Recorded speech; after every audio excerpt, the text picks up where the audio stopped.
लेकिन वो प्रारब्ध भोगने का तुम्हें सामर्थ्य तो दे देगा।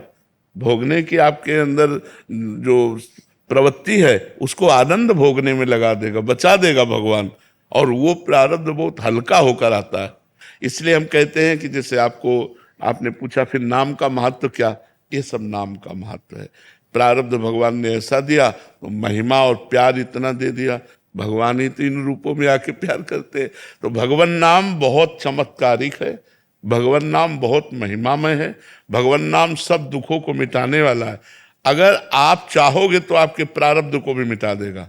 लेकिन हम लोग इसलिए नहीं चाहते कि इसे पता है कि मरेगा आज नहीं तो कल। तो जैसे मच्छर मारने के लिए ब्रह्मास्त्र का प्रयोग नहीं किया जाता, ऐसे ही भजन का प्रयोग इन प्रारब्ध को मिटाने के लिए नहीं किया जाता। प्रारब्ध हम भोग लेंगे और अपने भजन के बल से हम भगवान को प्राप्त करेंगे, ये बात होती है। इसलिए बड़े बड़े संतों को, नहीं तो वो दूसरों के कष्ट मिटा देते, अपने क्यों न मिटा दें। दूसरा अगर श्रद्धा कर ले तो बड़े बड़े रोग ठीक हो जाए, संतों की ऐसी कृपा होती है। फिर वो अपना क्यों नहीं ठीक करते, क्योंकि वो अपना भोग कर भगवान को प्राप्त करना चाहते हैं। ऋषभ सिंह जी। राधे राधे महाराज जी। राधे राधे महाराज जी। महाराज जी, जैसे आपने बताया था कि ये मन दो चाल चलता है, एक तो क्रिया कर देता है, दूसरा चिंतन कुछ और चलता रहता है। परंतु महाराज जी, मेरा ये पापी मन तीन चाल चल रहा है।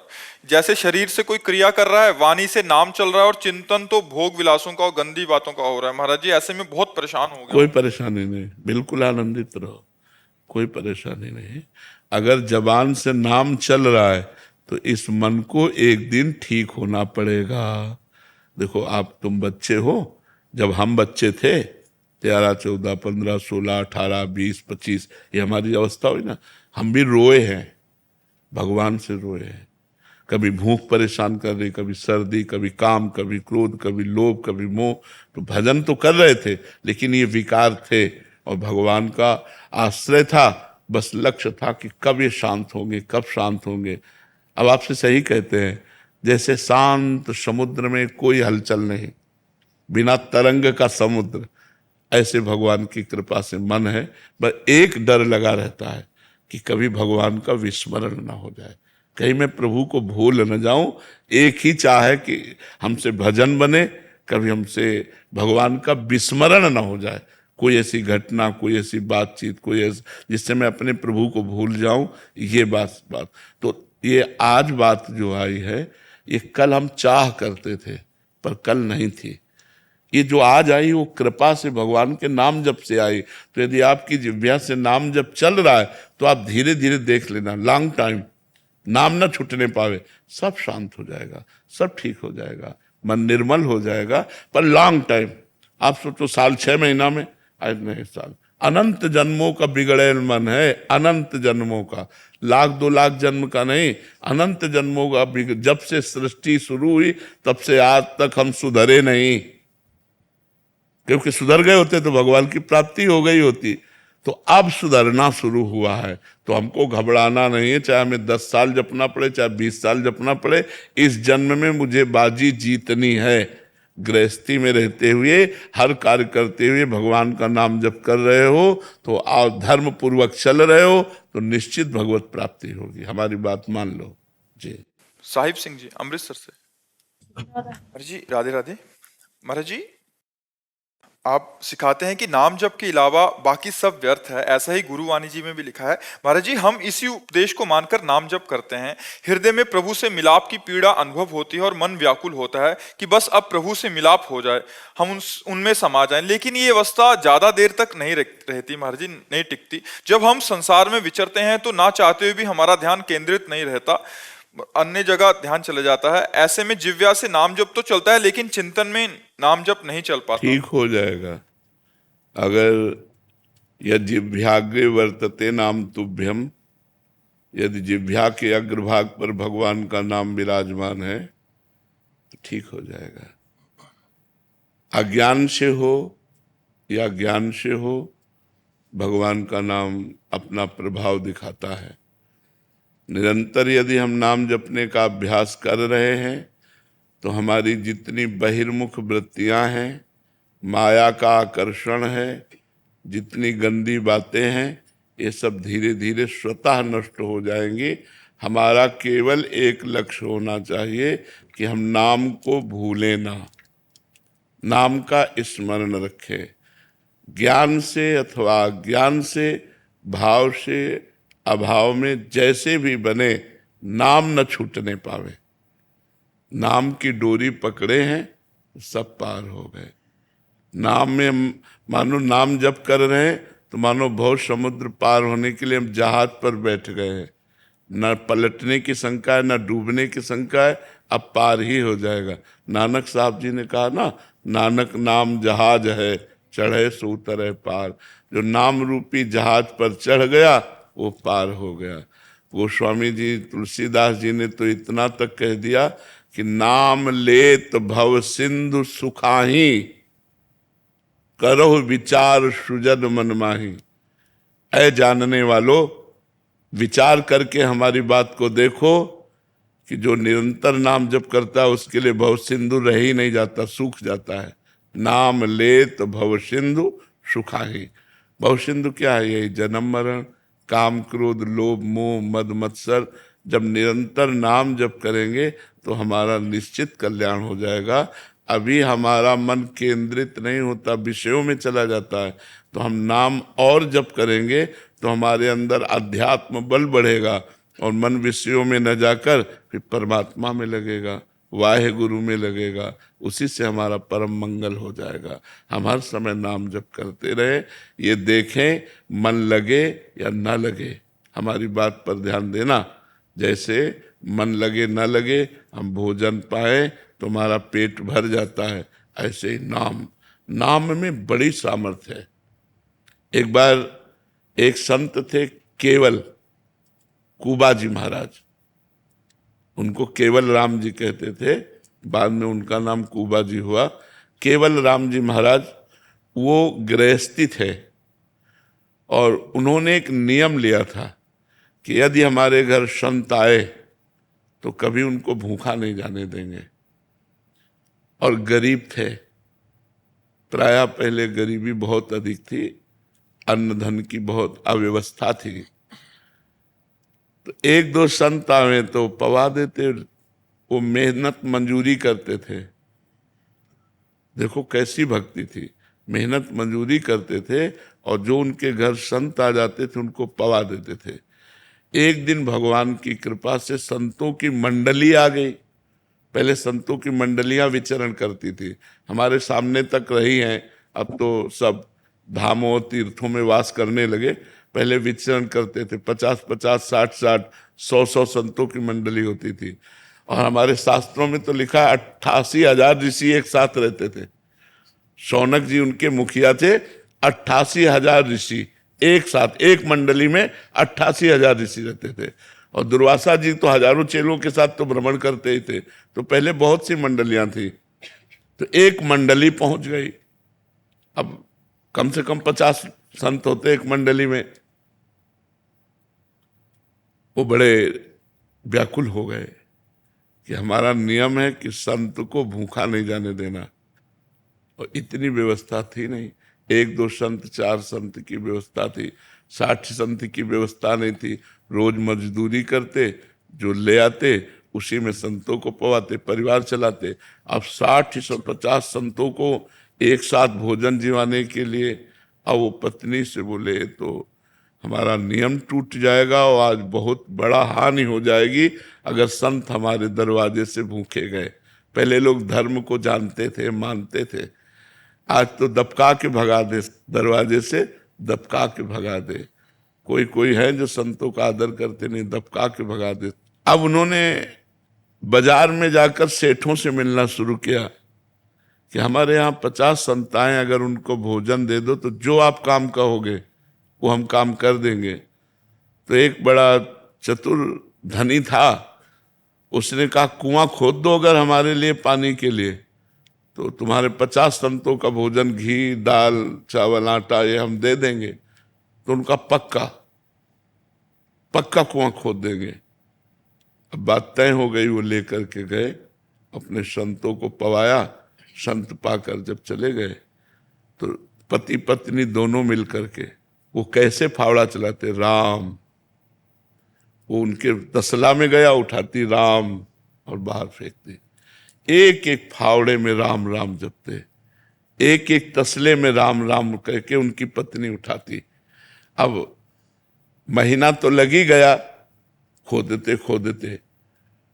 अब नीचे जब खोद रहे थे और वो ऊपर बाल्टी से मिट्टी घसीट रही थी, तो अचानक आधा कुआं फट करके बैठ गया। अब पत्नी हाय हाय करके चिल्लाने लगी। अब लोग आए। अब उस समय जेसीबी तो थी नहीं कि प्रयोग किया जाता। अब कहा भाई संतोष करो, अगर कुआं खोद के निकाले भी तो मरा ही निकलेगा, तो दफना, समझ लो कि दफना दिया। अब जिंदा तो बचेंगे नहीं, आधा कुआं उनके ऊपर फाट करके गिर गया नीचे का बालू सहित ऐसे। अब वो जिंदा तो होंगे नहीं, तो लोगों ने और मिट्टी डाल करके पाट दिया और कुछ धनी मानी लोगों ने उनकी पत्नी को दे लेके संतुष्ट किया भोजन आदि ऐसे। हम तुम्हें नाम महिमा सुना रहे हैं, लिखित है श्री भक्तमाल जी में, केवल राम कुबा जी का चरित्र। 1 महीना हो गया। वहां से राजा की सवारी निकली, जहां कुआं खुदा था पास में से, तो राजा को आवाज सुनाई दी, राम राम राम। तो राजा सवारी से उतरे, बोले इतनी दर्द भरी आवाज कहां से आ रही? तो आवाज का लक्ष्य करके गए, तो आवाज जहां कुआं पूर दिया गया था वहां से आवाज आ रही थी। उनका यहां आवाज आ रही। गांव के लोगों को बुलाया, यहां आवाज कैसे आ रही? तो उन्होंने घटना बताई कि 1 महीना पहले कुबा केवल राम जी जो है वो इसमें दब गए थे, तो कुआं पाट दिया गया। पूरी बात बताई। उन्होंने तुरंत राज सैनिक लगाए और बोले तुरंत खोदो। अब राज सैनिक, राजा आ गया, देर न लगी, 2 दिन में कुआं। और जब वहां नीचे पहुंचे तो एक पहाड़ी बनी हुई थी, गुफा। देखो नाम का प्रभाव। एक गुफा बनी हुई थी और वो ऐसे बैठे, राम राम। अब वहां देखा कि एक सुंदर घड़े में पानी और सामने सुंदर भोजन, और वो भोजन जो मलमूत्र न बनावे, चिदानंद भोजन। और आराम से गुफा सी बनी थी, उसी में बैठे राम राम। जीवित निकले। 1 महीने बाद स्वस्थ और जीवित निकले। सब आश्चर्यचकित हो गए। राजा उनके चरणों में गिरे। तो देखो भगवान नाम का प्रताप। अच्छा, केवल कुबा जी की बात नहीं, प्रहलाद जी को आग में जलाया गया, विष दिया गया, क्या क्या नहीं किया गया। भगवान के भक्तों के साथ संसार बड़ी विचित्र लीला करता है, बड़ा विरोध करता है। मीरा जी को नाम के जपने में ही बाधा पहुंचाने के लिए उनके देवर ने उनको विष दिया, हलाहल विष। दासी बहुत प्रवीण होती हैं, तो उन्होंने गुप्तचरों द्वारा पता लगाया कि इतने प्रेम से क्यों भेजा जा रहा है ये। तब गुप्तचरों ने बताया, सबके गुप्तचर होते तो वो भी रानी थी। गुप्तचरों ने बताया इसमें विष मिला हुआ है, ये चरणामृत नहीं, हलाहल विष है, ये हजारों आदमियों को मार सकता है, इतना कटोरे में विष है। पर उन्होंने ये कहकर भेजा कि गिरधर का चरणामृत है। तो मीरा जी ने कहा गिरधर का चरणामृत है तो मैं जरूर पीऊंगी। तो दासी ने कहा महारानी गिरधर का चरणामृत नहीं, इसमें विष मिला है। बोले बावरी, जब गिरधर का चरणामृत कह दिया तो आप गिरधर का ही चरणामृत है, और पूरा प्याला पी गई विष का। और बस गिरधर गिरधर रात भर नाम कीर्तन करते हुए कुछ नहीं हुआ। तो विक्रम राणा को लगा कि ये वैद्य मीरा जी से मिला हुआ है, इसने जहर नहीं तैयार किया। इसने तो बुलाया उस वैद्य को, और जो कटोरा था उसे धो के पिला दिया, वो मर गया तुरंत।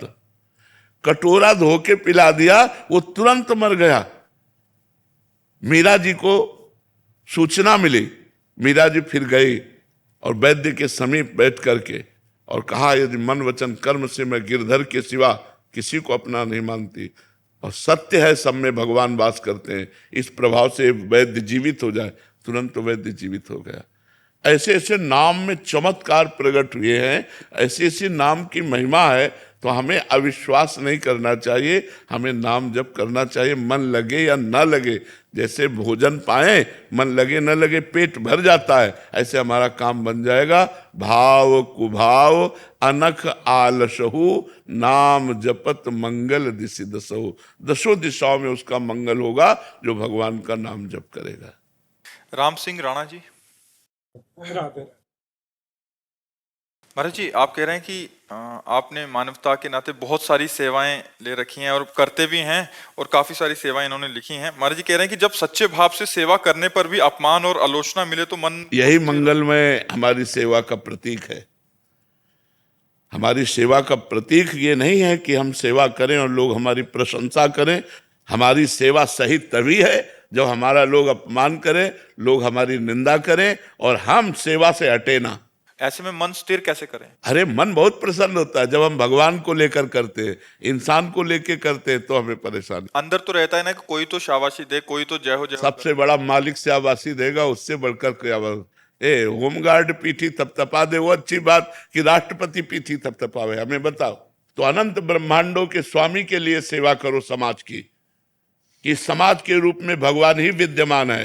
हे भगवान, आपके द्वारा दिए हुए बुद्धि, बल, धन, पद, इसके द्वारा मैं समाज सेवा कर रहा हूं। तो आप कभी डगमगाओगे नहीं। और आपको सच्ची बताए, इस संसार का स्वरूप है कि अगर आप अपना सर्वस्व लुटा देंगे तो लुटाने के बाद वो ताली बजा के हंसेगा, ये नहीं सोचेगा कि ये इंसान कितना समर्पित है कि अपनी सुख सुविधा भी जन समाज को दे दिया। वो ये नहीं समझेगा, सारा कुछ दाव पे लगा दो। हाँ वही कह रहा हूं। ऐसे हालात पड़े हुए हैं कि मेरे को समझ नहीं आता, मैं अब पीछे हट में सकता नहीं। लोगों की उम्मीदें बहुत ज्यादा मेरे से। जी जी। कह रहे हैं कि बाढ़ पीड़ितों को, कोरोना में एम्बुलेंस, अस्पताल, अभी गाँवों के लिए 1100 एम्बुलेंस की अनाउंस की है। जी, ये सब भगवान को समर्पित करो तो आप आनंदित रहोगे। अगर आप लोगों से वाहवाही चाहेंगे तो नहीं मिल पाएगी, लोगों से चाहेंगे तो नहीं वाहवाही नहीं करे, बट कम से कम कुछ ना बोले तो सही। कुछ ना बोले, नेकी कर दरिया में डाल तो आनंदित रहोगे। अगर नेकी का उत्तर नेकी चाहोगे तो यहां से नहीं मिलेगा, वहां से मिलेगा। इसीलिए हमने कहा कि हमको अनंत ब्रह्मांडों के स्वामी की शाबाशी चाहिए कि संसार ने तुम्हें गालियां दी, संसार ने तुम्हें कटुवचन कहा, अपमानित किया, फिर भी तुम संसार का हित करते रहे मेरा मान करके, इसलिए मैं तुम्हें गले लगाता हूं। तो भगवान जिस पर कृपा कर दे वही सबसे बड़ी बात। इंसान कृपा करेगा, कितनी करेगा, वो क्या कर सकता है, असमर्थ है। सर्वसमर्थ भगवान की कृपा के लिए हमें परोपकार करना चाहिए। हमें किसी से थैंक यू लेने की भी आवश्यकता नहीं है। हम परोपकार करते हैं, करेंगे। तुम हमें गाली दे रहे हो, कल तुम अगर गिरे पड़ोगे तो हम कल तुम्हें गोद में उठाकर अस्पताल ले जाएंगे, हम तुम्हारी गाली का ध्यान नहीं देंगे। ऐसे चलना होगा, तभी आप मंगल में चल पाओगे। नहीं, यहाँ संसार का जो स्वरूप है वो यही स्वरूप कि आप करो परोपकार, और जब अवसर आएगा तो आपको नीचा दिखाने की ही बात करेगा। वो आपको परोपकार का बदला परोपकार नहीं दे सकता। 1.25 लाख गौवंश सड़कों पे है जी। मैंने संकल्प लिया है, मैं इनको सबको गौशालाओं में व्यवस्थित करवाऊं। बिल्कुल। लेकिन समाज पता नहीं किस, मतलब अब गौवंश 1.25 लाख पूरे पंजाब के अंदर। तो आपको परेशानी क्या है? परेशानी गौ माता का जो निरादर होता है, तो वो आप उसका आदर कीजिए, लेकिन लोगों की शिकायत क्यों है आपको? लोगों से सेवा भी उतनी ही करनी चाहिए जितना पैर अपना पसार सको, उतनी चद्दर जैसे ना, तो उतनी ही सेवा करनी चाहिए। अगर हमारी सामर्थ्य 1.25 लाख गाय रखने की है तो हम 1.25 लाख नहीं, हम 1000 रख लेते हैं, 500 रख लेते हैं। हमारी जितनी सामर्थ्य उतना, अगर कोई सहयोग कर दे तो ठीक बात है, नहीं हम किसी को कोसेंगे नहीं। अगर कोई सहयोग नहीं कर रहा तो हमारी जितनी सामर्थ्य हम उतनी गौ सेवा करेंगे। वंदना चावला जी, गुरुग्राम से। राधे राधे। राधे राधे महाराज जी। महाराज जी, हमें पता है कि पिछले जन्म के कर्मों के हिसाब से हमें अगले जन्म के सुख दुख प्राप्त होते हैं, किंतु जो आत्मा दुखी होती है वो उस स्थिति में अच्छे कर्म कैसे करेगी? अच्छे कर्म सही पूछो तो जब हमें दुख मिलता है तो हमारा दिमाग सही होता है, जब सुख सुविधाएं मिलती तभी पापाचरण होता है। जो मनमानी आचरण करते हैं, अध्यात्म से नहीं जुड़े हैं, उन लोगों के देखो आचरण कैसे हैं। सब आचरण गलत होते चले जा रहे, उनका खान पान पूरा जीवन खराब हो जाता है। तो दुख में तो भगवान का कृपा प्रसाद मानना चाहिए और अच्छे आचरण ही करने चाहिए। अच्छे आचरण सुख में नहीं होते। देखो अभिमान में फूले घूम रहे लोग, उनकी बातचीत सुनो तो अभिमान भरी बातचीत है, राग द्वेष है, बहुत परेशानियां हैं। लेकिन गरीब आदमी 4 की बात सह लेगा और अपने परिवार की सोचेगा, भैया हम गरीब आदमी हैं, अगर लड़ेंगे तो हमें परेशानी पड़ेगी। तो हमें तो लगता है दुख में भगवान की विशेष कृपा होती है। दुख में अच्छे आचरण, दुख में भगवान का भजन, विपत्ति में भगवान की शरणागति, ये सब सुविधा है। लेकिन धन संपत्ति और भोग ऐश्वर्य विलासिता सुख में सब असुविधा है, सब भ्रष्ट होने के आचरण होते हैं। देखो ना कैसे कैसे आचरण संसार में हो रहे हैं। हाँ, दूसरे जीवों की हत्या की जा रही है अपनी जवान के स्वाद के लिए, ये अच्छे आचरण हो रहे हैं। ये वीआईपी लोग हैं जो अपने मांस का पोषण करने के लिए दूसरे जीवों का मांस खाते हैं। पता चलेगा जब इनको कर्मों का फल भोग मिलेगा। कर्मों का फल भोगना होता है, अवश्य में भोक्तव्यम कृतम कर्म शुभाशुभ। जैसे पशुओं को नहीं पैर बांध दिए राड में डाल करके और नीचे से आग लगा दी, धीरे धीरे वो जल कर भूनते हैं तो उसका स्वाद लेते हैं, ऐसे काल भगवान तुम्हें आग में डालकर भूनेंगे। कर्मों का ही तो परिणाम है, इसलिए हमको डरना चाहिए पाप कर्म से। ये सुख सुविधा में ज्यादा पाप कर्म बन जाते हैं। जो दुख में होते हैं, विपत्ति में होते हैं, उनसे पाप नहीं बनते, वो सावधान हो जाएंगे। यदि उनको सत्संग मिल जाए तो उनके बहुत अच्छे आचरण बन सकते हैं, वो भगवान का भजन कर सकते हैं। मनीष जी, राधे राधे। राधे राधे महाराज जी। महाराज जी, आप कह रहे हैं कि पिछले 15 वर्षों से यूके में रह रहे हैं।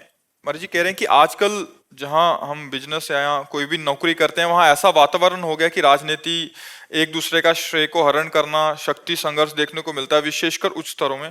भले ही कोई इन सबसे दूर हो, फिर भी कई बार परिस्थितियां ऐसी बन जाती हैं कि व्यक्ति को स्वयं को बचाने के लिए इसमें सम्मिलित होना पड़ता है। कई मायनों में महाराज जी मुझे कभी कभी लगता है कि भगवान श्री कृष्ण उस उपदेश की याद दिलाते हैं जो अर्जुन जी को भगवत गीता में दी थी कि जीवन के प्रत्येक युद्ध में हमें खड़ा होना और लड़ना पड़ता है, भले ही मन ना चाहते। तो इस विषय में महाराज जी आपका विचार क्या है? इसमें ध्यान ये देना है कि हमें धर्म में लड़ना है, अधर्म का त्याग करना है। अधर्म में हमको पक्षपात लेकर लड़ना कभी नहीं। देखो, भीष्म जैसे बाल ब्रह्मचारी, द्रोणाचार्य जैसे आचार्य, अश्वत्थामा, कृपाचार्य, ऐसे महापुरुष हैं जो एक एक पूरे विश्व को अकेले जीत सकता है, लेकिन सबको भगवान ने परास्त करवाया अर्जुन जी के द्वारा। अर्जुन जी धर्म पक्ष में है और वो अधर्म के पक्ष में है। तो हमें युद्ध तो करना है, लेकिन हम पक्ष किसका ले रहे हैं ये देख करके। कहीं ऐसा ना हो कि हम अधर्म के पक्ष में खड़े हों। अगर अधर्म के पक्ष में है तो विश्व विजेताओं को भी नष्ट होना पड़ा। 6 महीने बाणों की सैया में अखंड बाल ब्रह्मचारी महाभागवत भीष्म जी को, जो गंगा पुत्र है, शांतनु पुत्र है, और द्रोणाचार्य जिनकी धनुष की टंकार हो जाए तो विश्व में अजेय है, भगवान के स्वरूप है। तो द्रोणाचार्य जी बहुत बड़े महापुरुष है, लेकिन गर्दन कटवा दी। ठाकुर जी ने दृष्टद्युम्न से कह के गर्दन कटवा दी, अश्वत्थामा मरो, ये सूचना दो। जहां उन्होंने धनुष बाण गर्दन कटवा दी। क्यों? अधर्म के पक्ष में खड़े हैं। तो हमें लगता है कि हम लड़ें, लेकिन यदि वो अधर्म का पक्ष हो तो हमें त्याग करना चाहिए, और धर्म के पक्ष में हमें जीवन भर लड़ना है। अपने से भी लड़ना है, औरों से तो बात जाने दो, अपने से लड़ना है। जो अपना माना हुआ मन है, जो अपना मानी हुई इंद्रियां हैं, ये हमारी बहुत बड़ी शत्रु हो गई है। इन्होंने हमें विषयों में फंसा दिया है, इन्होंने हमसे अधर्म आचरण कराए हैं, इन्होंने हमसे बुरा करवाया है। हमको भारी युद्ध महाभारत यहाँ करना है, अंदर महाभारत करना है। इस मन से, इस इंद्रियों से लड़ जाए और जीत जाए, वो सबसे बड़ा योद्धा। तो हमारी बाहरी भी लड़ाई है और हमारी आंतरिक भी लड़ाई है, पर हम विजय को प्राप्त तभी होंगे यत्र योगेश्वरः कृष्णो यत्र पार्थो धनुर्धरा तत्र श्री विजयो भूतिर ध्रुवा नीतिर मतिर मम। संजय कहते हैं मम नीति, ये मेरी नीति है, ये मेरा ज्ञान है। मैं ये कहता हूं जहां श्री कृष्ण है और जहां अर्जुन है वहां निश्चित विजय की प्राप्ति होगी। तो धर्म में अगर हम लड़ेंगे, लड़ना ही पड़ेगा। धर्म में लड़ेंगे तो हम विजय को प्राप्त होंगे अंततो गत्वा। वर्तमान में भले हम असफल नजर आवे, लेकिन हमारा जो भविष्य होगा वो बड़ा उज्जवल होगा। और अधर्म में यदि हमने पक्ष ले लिया तो वर्तमान भले सफलता युक्त दिखाई दे, लेकिन परिणाम बड़ा बुरा होगा। जैसे वर्तमान कौरवों का बड़ा धूम धड़ाके का था, हाथी झूम रहे मस्त, और पांडव 12 वर्ष का वनवास, 1 वर्ष का अज्ञातवास। लेकिन परिणाम हस्तिनापुर चक्रवर्ती सम्राट महाराज युधिष्ठिर और 100 के 100 मारे गए। तो हमें थोड़ा ये समाज में ध्यान देना पड़ेगा। यहीं एक अधिकारी खड़ा होकर के बोला था, जब से मैंने आपका उपदेश सुना तब से नियम लिया है कि हम कभी भी घूस नहीं लेंगे और बड़े अधिकारियों की अधर्ममयी आज्ञा नहीं मानेंगे। तुमको आपको सस्पेंड कर दिया जाएगा। बोले 3 बार हो चुके हैं। बोले 3 बार सस्पेंड हो चुके हैं, अब हम इस्तीफा देने के लिए तैयार हैं, लेकिन हम अधर्म नहीं करेंगे।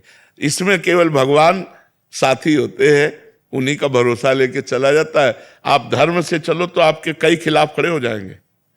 किसी भी डिपार्टमेंट में हो, आप ईमानदारी से अपने पद का, कर्तव्य का पालन करना चाहें तो 10 आपके विरोध में खड़े हो जाएंगे, और आने दो और खाने दो तो 10 हाथ मिलाएंगे आपसे, तो परिणाम अच्छा नहीं होगा उसका। से रावण के भाइयों ने, उनके पुत्र ने ये कहा कि मतलब उन्होंने समझाया रावण को जाके कि आप अधर्म के मार्ग पर हैं। हाँ। लेकिन जब विभीषण जी समझाने गए कुंभकर्ण जी को, तो कुंभकर्ण ने आगे से ये उत्तर दिया उन्हें कि मतलब यहाँ पे रावण जैसा भाई और राजा, मेरा इस समय दायित्व है कि हमारा इस समय हमारे यहाँ पे युद्ध चल रहा है। कुंभकर्ण ने उनसे यही कहा कि भाई, मैं धन्य मानता हूं कि तू मेरा भाई है। पूरी बात कहो। कुंभकर्ण ने कहा, मैं धन्य मानता हूं विभीषण कि तू मेरा भाई है, और तू धन्य हुआ कि ऐसे धर्मद्रोही रावण का तूने साथ त्याग कर भगवान राम की शरण ली। पर भाई, इस समय हट जा मेरे सामने से, क्योंकि मैं मदिरा पिए हुए हूं और मैंने रावण का अन्न खाया है, और वो मेरा भाई भी है, और मैं उसके पक्ष में खड़ा हूं। जाओ, नहीं तुम्हारा भी विनाश कर दूंगा। इस समय जाओ मेरे सामने से, क्योंकि मैं मदिरा पान किए हूं और रावण के पक्ष में हूं। पहले उसने धन्यवाद दिया है, आप पढ़ कर देख लेना। पर जो वो ज्ञान है, लेकिन वो ज्ञान किस काम का? अगर मुड़ के खड़ा हो जाता है वो और कह देता रावण, कभी तेरा साथ नहीं दूंगा, राम का साथ दूंगा, अगर तू जानकी को वापस नहीं करता तो मैं तेरे से युद्ध करूंगा, वो डर जाता।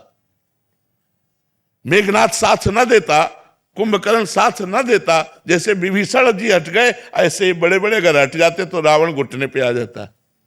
लेकिन इन बड़े बड़ों ने साथ दिया तो बड़े बड़ों को मिट्टी में मिला दिया भगवान ने।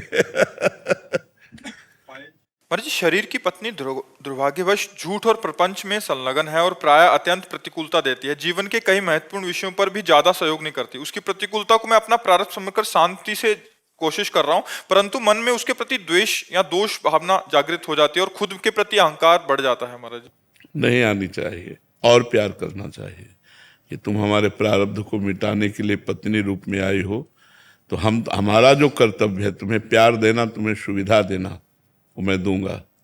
अब तुम अपने कर्तव्य को भूल कर यदि हमें दुख और कड़वे वचन और प्रतिकूलता दोगी तो मैं उसे सहूंगा, पर हमारे प्यार में कोई अंतर नहीं आएगा। तभी तुम सत्संगी माने जाओगे, तभी तुम आध्यात्मिक माने जाओगे। अपने कर्तव्य, तुम क्या कर रही है मैं नहीं देखूंगा, तुम मेरी पत्नी हो, मेरा क्या कर्तव्य ये मैं देखूंगा। तुम्हारा जो व्यवहार है वो भगवान जाने। हमारे प्रारब्ध को भुगाने के लिए आप पत्नी रूप में, पुत्र रूप में, परिवार के किसी सदस्य के रूप में कोई आता है तो हम उस प्रारब्ध को सहर्ष भोगे, आध्यात्मिक हैं, और उस हमारा क्या कर्तव्य उसके प्रति ये हमें करना चाहिए। तो आप निकल जाओगे, और जो जैसे कर्म करेगा उसको वैसा भोग भोगना पड़ेगा। आप निकल जाओगे, आप संसार चक्र से ऊपर उठ जाओगे। तो इसलिए आप ऐसा कर्तव्य करो। पत्नी में भी भगवान है, कभी विरोध मत करो। एक सलाह दे दिया, ना माने कोई बात नहीं, आप अपने मार्ग से चलो। अगर वो आपका त्याग कर देती है तो कोई बात नहीं, आप त्याग मत कीजिए, आप उसका विरोध मत कीजिए। अधर्म के आचरण कर रही तो बता देते हैं कि अधर्म है, अगर ऐसा करोगे तो आपका परिणाम बहुत बुरा होगा, क्योंकि अधर्म का परिणाम बुरा होता है। अब आप देख लो, अगर आपको ऐसे ही चलना है तो आप चलिए। उत्तम आध्यात्मिक कभी क्रोधित नहीं होता, जल्दीबाजी से कोई निर्णय नहीं लेता, बहुत गंभीर विवेक, बिना विचारे जे करे ते पाछे पछिताए, काम बिगाड़ो आपनो जग में होत हसाए। बहुत विवेक से निर्णय ले, बहुत गंभीरता से निर्णय ले। तो हमें लगता है यदि हम बर्दाश्त करना सीख जाए तो हम अपने परिवार को बचा सकते हैं, हम अपने आप को बचा सकते हैं, हम संभाल सकते हैं, बड़ी बड़ी विपत्तियों से बच सकते हैं। आज हम लोगों में सहनशीलता कम हो रही, नाक में गुस्सा रखा है, जरा सी बात में हम लड़ जाते हैं, कड़वा बोलने लगते हैं, यहाँ तक कि हिंसात्मक वृत्ति हो जाती है, भाई भाई को हिंसा वृत्ति से पीड़ित करता है। ऐसा नहीं होना चाहिए, बहुत सहनशील होना चाहिए। तो क्या है कि दोष दर्शन जब होता है ना, तो जो मन करता है पीछे खींच लेने का अपने को, जो प्रेम है हृदय में, मन करता है पीछे खींच लिया जाए। ऐसी प्रवृत्ति होती है जब दोष दर्शन है। पर आपने जो समझाया उससे ये है कि दिल को देखो, वैसे यहाँ प्रेम तो गुप्त ही रखना है, यहाँ प्रेम का नाटक करना है। प्रेम तो केवल प्रभु से करना है, और प्रभु को मान करके ही हम सब जगह प्रेम करें। हमें असली प्रेम किसी से नहीं करना, असली प्रेम तो सिर्फ प्रभु से करना है। यहाँ प्रेम का नाटक करना है, कहीं पिता बनकर, कहीं पुत्र बनकर, कहीं पति बनकर, कहीं भाई बनकर, कहीं मित्र बनकर, अलग अलग व्यवहार से हमें प्रेम करना है।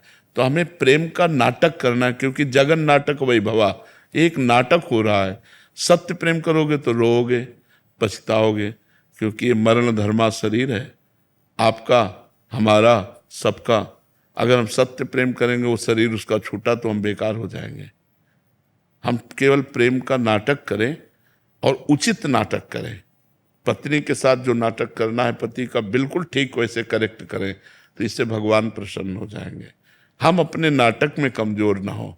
हमें जो स्वांग मिला है डायरेक्टर भगवान के द्वारा संसार रूपी रंगमंच पर रोल करने का, हम ठीक वही रोल करें। अगर हमें पति का मिला है तो ठीक पति का रोल करेंगे। वो गलत रोल कर रही है तो डायरेक्टर उसको देखेगा। अगर पति पत्नी में प्रेम हो तो कितना सुंदर जीवन हो, विचार करो। दोनों प्यार भरा जीवन व्यतीत करें, पर सुंदर जीवन अगर हम व्यतीत करेंगे तो हमारे पुण्य भी तो होने चाहिए। अब हमारे पाप ऐसे, अब देखो कोई संतान ऐसी उत्पन्न होती है कि माता पिता को जीवन भर खुशी ही खुशी मिलती रहती है, और कोई संतान ऐसी उत्पन्न होती है कि जब बचपन से लेकर के और जब तक माता पिता जीवित रहते हैं वो दुख ही देता रहता है। तो कर्मों का ही तो भोग है। यहाँ जो रिश्ते नाते सांसारिक संबंध हैं सब कर्मों से आकर बनते हैं। तो हमें अपने कर्म भोग लेने हैं, नवीन गंदे कर्म बनाने नहीं हैं। अध्यात्म के द्वारा हमको इस संसार से अपना कल्याण कर लेना है, अपना मंगल कर लेना है। तो महाराज जी, जब हम पूर्ण निष्ठा से जैसे प्रेम किया किसी से, जैसे अपनी पत्नी से पूर्ण निष्ठा, तो क्या उसके बदले वही प्रेम की चाह होना नहीं, सही है या गलत है? गलत है। पूर्ण निष्ठा से प्रेम केवल भगवान से करना है। अगर हम आपसे पूर्ण निष्ठा से प्रेम करेंगे तो हमारे अंदर एक आकांक्षा हो जाएगी कि आप भी हमारे साथ वैसा ही व्यवहार करें जैसा मैं आपसे करता हूँ। लेकिन मुझे पता है आप व्यवहार वैसा नहीं कर सकते, क्योंकि यहाँ का प्रेम धोखेबाजी का प्रेम है, यहाँ सच्चा प्रेम नहीं। सच्चा प्रेम कोई कर ही नहीं सकता। सच्चा प्रेमी तो केवल भगवान है। क्यों प्रेम नहीं कर सकता सच्चा? जैसे कोई कहे कि क्यों प्रेम नहीं कर सकता, हम सच्चा प्रेम करके देखेंगे। तो सच्चा प्रेम तब होगा जैसे हम आपसे प्यार करें तो हम सिर्फ आपके सुख का चिंतन करें, अपने सुख का चिंतन न करें। आपके सुख का कभी झगड़ा नहीं होगा, ऐसा हो नहीं सकता। प्यार ये तुम जो चाहो वो मैं करूंगा, तुम जो सोचोगे वही मैं सोचूंगा, जैसे तुम रखोगे वैसे मैं रहूंगा, ये प्यार होता है। तो ऐसा तो संसार में हो नहीं सकता। संसार में कोई भी प्यार करता है तो यही मांगता है। देखो लोग अपने प्यार का दबाव कैसे डालते हैं, हम आपसे प्यार करते हैं, हमारी बात मान लो। किसी भी बात को मानना है हमारी बात मान लो। नहीं, प्यार ऐसा नहीं होता। प्यार उसकी बात, इसीलिए यहाँ प्रेम तो है नहीं बच्चा। यहाँ स्वार्थ को भले प्रेम कह सकते हो, आसक्ति को भले प्रेम कर सकते हो। मतलब बहुत कड़वा है बच्चा। अगर आपको पता चला कि आपको हमसे सुख नहीं मिलने वाला, आपको पता चला कि हमारी बात अब नहीं बनने वाली, फिर प्यार करके दिखाओ। फिर देखोगे उसका स्वरूप ना वो गंदा स्वरूप निकलेगा, वो कड़वा स्वरूप निकलेगा। आपको लगेगा ये हम जो हृदय की बात कह रहे हो शायद समझ रहे होगे आप लोग। हाँ, क्योंकि यहाँ प्यार मुझे तो नहीं लगा, शास्त्र और संत और हृदय तीनों को मिला के कह रहे हैं कि यहाँ कोई प्यार दे सके आपको आपकी मांग के अनुसार, वो अपनी मांग के अनुसार आपको प्यार कर सकते हैं। प्यार कहते हैं, जिस समय धृतराष्ट्र का ब्याह गांधारी से होना था, गांधारी ने सुना कि मेरे पति अंधे हैं, उसी समय पट्टी ली कपड़े की और डबल तिबल पट्टी करके ऐसे बांध ली कि मेरे पति को संसार नहीं दिखाई देता, मैं आज से संसार को नहीं देखूंगी। ब्याह के पहले ही गांधारी ने पट्टी बांध दी। थोड़ा प्यार इसे कहते हैं। ऐसा कहाँ प्यार मिलेगा? वो तो देवी है, वो तो सती है, पतिव्रता है। तो हमें लगता है संसार में प्यार तो हमें तो नहीं दिखाई दिया आज तक। किसी को मिल रहा हो, कोई ऐसा समझ रहा हो, तो हमें लगता है वो धोखे में है अभी। तो आज का जो प्राणी है वो स्वार्थ में इतना अंधा हो रहा है कि वो प्रेम को तो मतलब आदर ही नहीं कर रहा है, प्रेम का अनादर ही हो रहा है। तो मुझे लगता है कि भगवान के सिवा प्रेम करना धोखे में फंस जाना होगा। भगवान से प्रेम करो और यहाँ नाटक करो प्रेम का, पति पुत्र परिवार का, जैसा जहाँ स्वांग है वैसा वहाँ नाटक करो और प्रेम करो भगवान से, तो निकल जाओगे, संसार से मुक्त हो जाओगे।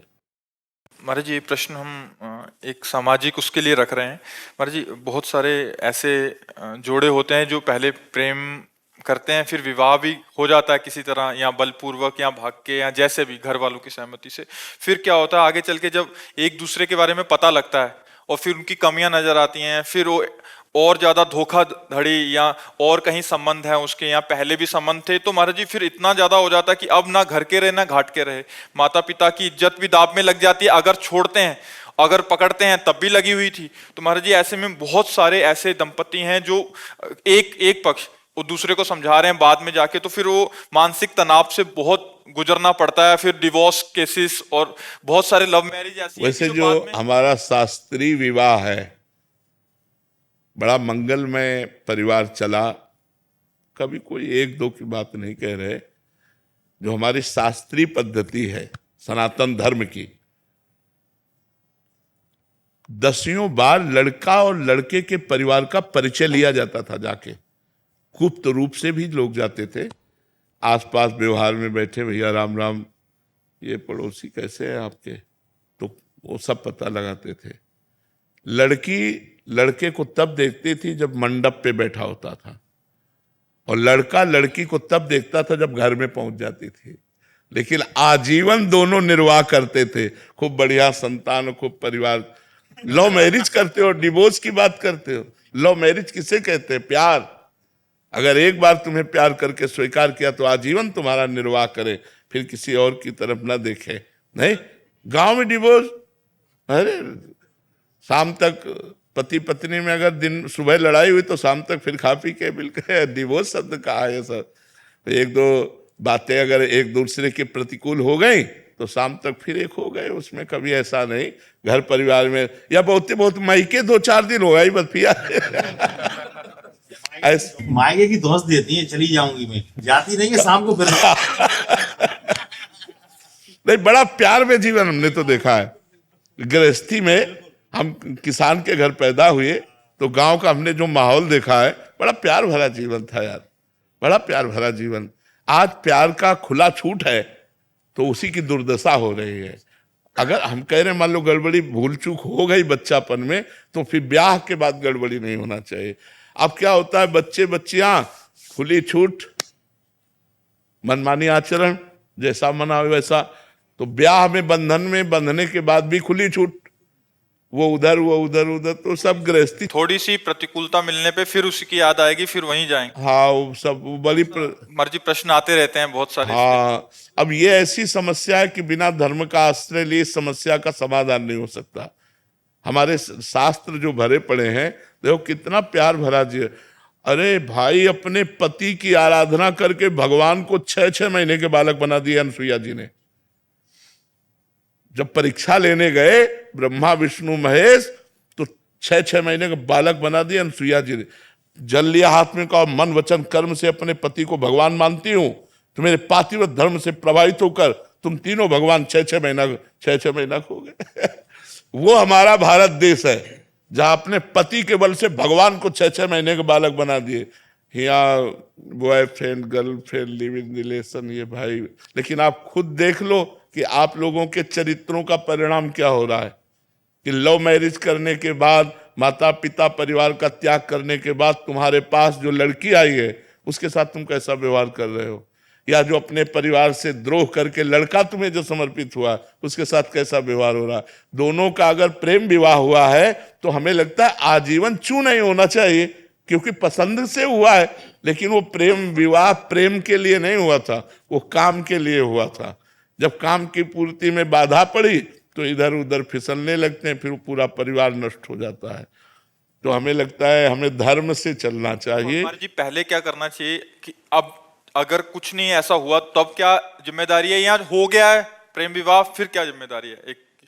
देखो एक बात बताएं, जब कैंसर हो जाता है ना तो चाहे जितने कीमो लगवाओ और चाहे जितना बड़ा ऑपरेशन करो, वो 1-2 साल में धोखा फिर दे ही देता है, नहीं दे देता है। ये कैंसर की तरह बीमारी है काम। 1-2 साल बाद जब आपको उसकी याद आएगी तो आपको मन यही कहेगा कि इसमें सुख नहीं है जो उसमें सुख था। अब आपका धीरे से मन नंबर लगाने का करेगा, धीरे फिर वो बिगड़ता चला जाएगा। चंचल मन संभालना बड़ा कठिन है बिना अध्यात्म के। अवसर आने पर दोनों फिसल जाओगे। इसलिए हमें लगता है कि हमारे धर्म से चलना ही ठीक है। ये जो नई पद्धति चली है इसमें ठीक नहीं है, इसमें ठीक नहीं है। अगर हम धर्म से देखो, बड़े बड़े साधु महात्मा चूक हो जाती है तो फिसल जाते हैं। विचार करो, जिन्होंने साधना की है, आप लोग तो साधना ही नहीं करते, आप लोग तो चूक में पड़े हुए हो। अगर आप सुधारना चाहो तो पहले कसम खाओ दोनों कि अब तक जो हुआ हम कभी नहीं करेंगे। अगर ये कसम खा के ब्याह हो, आज से हम दोनों के दोनों हैं, कभी हम किसी को स्वीकार नहीं करें, बहुत बढ़िया यार जीवन चल जाए, लेकिन ऐसा नहीं हो पाता। पर आप बताओ, अगर आप प्रश्न करोगे ऐसे तो फिर हम उत्तर कहाँ से दें? उत्तर यही देंगे कि आप गलत हो, आप सुधार करो, आप धर्म से चलो। हमारे बच्चे हमारी बच्चियां यदि धर्म से चलेंगे तो गृहस्थी बहुत बढ़िया बनेगी जाके, और अगर अधर्म से चलोगे तो गृहस्थी बढ़िया नहीं बनेगी। जब हम अपने पति को स्वीकार कर लेते हैं, 1-2 महीना 4-6 महीना या साल हो जाता है तो मन उब जाता है, क्योंकि मन को नवम चाहिए। इसलिए मन को अध्यात्म के द्वारा रोका जाता है, धर्म के द्वारा रोका जाता है। कि हमारा धर्म नहीं कहता कि अब हम तुमको स्पर्श करें क्योंकि हमने ब्याह कर लिया है, अब नहीं। कोई अगर ऐसे नियम से चले तो भले गृहस्थी बनी रहे, नहीं तो जो आचरण चल रहे हैं उनमें मन चंचल हो रहा है, इंद्रियां अपवित्र हो रही हैं। वो इंद्रियां चंचल और अपवित्र मन वो कभी एक बंधन में बंध कर बहुत काल तक निर्वाह करे, असंभव। इसीलिए ब्रह्मचर्य की पहली अवस्था कही गई। हमारे यहाँ 4 आश्रम हैं, ब्रह्मचर्य, गृहस्थ, वानप्रस्थ और सन्यास। अपने भारत देश में सनातन धर्म में 4 आश्रमों की ऋषि मुनियों ने व्यवस्था की। पहला आश्रम सबके लिए ब्रह्मचर्य है। अब ब्रह्मचर्य से गृहस्थ जाओ या विरक्त भाव में जाओ तो यहां से मोड़ हो जाता है, लेकिन पहला आश्रम सबका ब्रह्मचर्य है। अब उसी ब्रह्मचर्य आश्रम में हम लोग गलती कर रहे हैं, ब्रह्मचर्य आश्रम को ही नष्ट कर रहे हैं, तो न गृहस्थ बन पा रहा है न विरक्त बन पा रहा, सब गड़बड़ हो गया। अगर नींव गड़बड़ हो तो महल गड़बड़ ही होगा। तो हमारी नींव गड़बड़ हो रही है। हमारी जो नई अवस्था है ये थोड़ा गंदे आचरणों की तरफ जा रही है। कोई नए बच्चों को देखो व्यसन कर रहे हैं। भला व्यसन करने की अवस्था की अध्ययन करने की अवस्था है। जहां हमें उन्नति करनी चाहिए वहां हम अवनति वाले मार्ग स्वीकार। कोई गलत आचरण अगर हमारे ना हो बचपन से लेकर के 25 साल तक, तो हम अच्छे विद्यार्थी बन सकते हैं। हम अपनी समाज सेवा के लिए किसी भी पद में जाएंगे, हम बहुत अच्छे बन जाएंगे। अब जब आप शुरू में ही नशा और बेविचार आदि दोष स्वीकार कर लिए तो आपकी जो नींव थी वो खराब हो गई। आप किसी भी पद में जाएंगे तो आप भ्रष्ट होंगे, आप उन्नतिशील नहीं होंगे, आप इधर उधर दृष्टि डालने वाले होंगे, आप घूस लेने वाले होंगे, क्योंकि आपका स्वभाव बन चुका है व्यसन करना, व्यभिचार करना। तो व्यसन और व्यभिचारी को अर्थ की अधिक आवश्यकता होती है, तो अब उसे अर्थ चाहिए, चाहे धर्म से मिले चाहे अधर्म से मिले। जो व्यसन रहित है, व्यभिचार रहित है, वो धर्मात्मा पुरुष प्राण त्याग सकता है, लेकिन अधर्म नहीं कर सकता।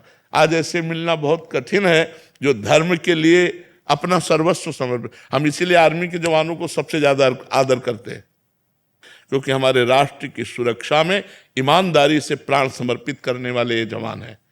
ये गर्मी सर्दी बरसात सब सहते हैं। हर दीपावली होली इनकी वहीं वहीं होती है। घरों में परिवार के लोग इंतजार करते रहते हैं, और कभी कभी तिरंगा में लपेट कर अर्थी आती है और वो नहीं आते।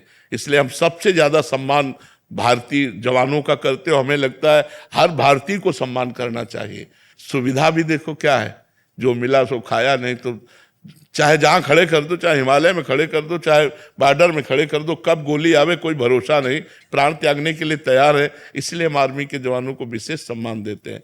जो अपने धर्म में, अपने राष्ट्र में प्राणों को बलिदान करना चाहे, हम उसे नमस्कार करते हैं, उसे प्रणाम करते हैं। तो अगर हम ईमानदारी से, हम सब एक भारत के हिस्से हैं, हम जितने भारतीय हैं हम एक भारत का हिस्सा हैं। अगर हम गड़बड़ होते हैं, गलत आचरण करते हैं, तो हमारा भारत एक हिस्से में गड़बड़ हो रहा है, एक हिस्से में गलत हो रहा है। तो अब नवीन पीढ़ी तो हमारे भारत का भविष्य है। इन्हीं में एमएलए बनेंगे, इन्हीं में सांसद बनेंगे, इन्हीं में अधिकारी बनेंगे। अगर इनके आचरण ठीक नहीं है तो हमारा आगे का जो भविष्य है वो बहुत गड़बड़ है। इसलिए हमें नौजवानों को व्यसन रहित और व्यभिचार रहित करने की भावना हमारे अंदर है कि भगवान ऐसी कृपा करें कि हमारे नौजवान जितने हैं वो व्यसन और व्यभिचार से बच जाए, तो वो धर्मात्मा हो जाएंगे, वो गृहस्थी में रहते हुए महात्मा हो जाएंगे। अब यही सब बातें होती हैं जो ये बच्चा लिख के दिए, यही बातें होती हैं। फिर और क्या होता है, क्योंकि मन चंचल है। मन चंचल है तो कितने दिन एक में टिकेगा, फिर मन तो भागेगा दूसरों की तरफ, दूसरों की तरफ भागेगा तो संबंध विच्छेद हो जाएगा। देखो, हम चाहे, हम बात समझना हमारी बड़ी सूक्ष्मता की है कि हम चाहे 10 की तरफ देख लें, तुम एक की तरफ देखना भी नहीं पसंद करोगे। अपनी पत्नी किसी और की तरफ देख रहे हैं तो हमको सोचना चाहिए कि पत्नी के अंदर क्या विचार होंगे। जब हमारे अंदर ये विचार ही, हम अंदर घुस के बात कर रहे हैं, उसको देख लो थोड़ा अंदर प्रवेश करके, उसके मन में भी है कि मैंने अपना प्राण और जीवन तुम्हें समर्पित किया है, तुम हमारे सिवा किसी को और इस दृष्टि से मत देखो। तब दोनों का संबंध चलता है। लेकिन आज बड़ा विक्षेद हो रहा है, बड़ा विक्षेप पड़ रहा है। इसीलिए बड़ी समस्या, आज नहीं तो आगे देखना और आ जाएगी, और भारी समस्या। ये जब बढ़ेगा पति पत्नी में विश्वास, तो गृहस्थी चौपट हो जाएगी, वो गृहस्थी सुखमय नहीं रहेगी। हम तो भावना करते हैं, आप मेहनत करके 8 घंटे कहीं से भी, और जब घर पहुंचते हैं और आपको दौड़ करके बाहर स्वागत करती है, घर लिवा करके पानी पिलाती है, बैठालती है, हंस देती है, तो आप 8 घंटे की मेहनत भूल जाते हैं। बच्चे छोटे छोटे पापा कह करके दौड़े तो आप खुश हो जाते हैं। अब वो तुमसे बात नहीं कर रही, वो और ही जगह दृष्टि लगाए तुम, और क्या नरक भरी जिंदगी है कि नहीं। थोड़ा सा विश्वास करो।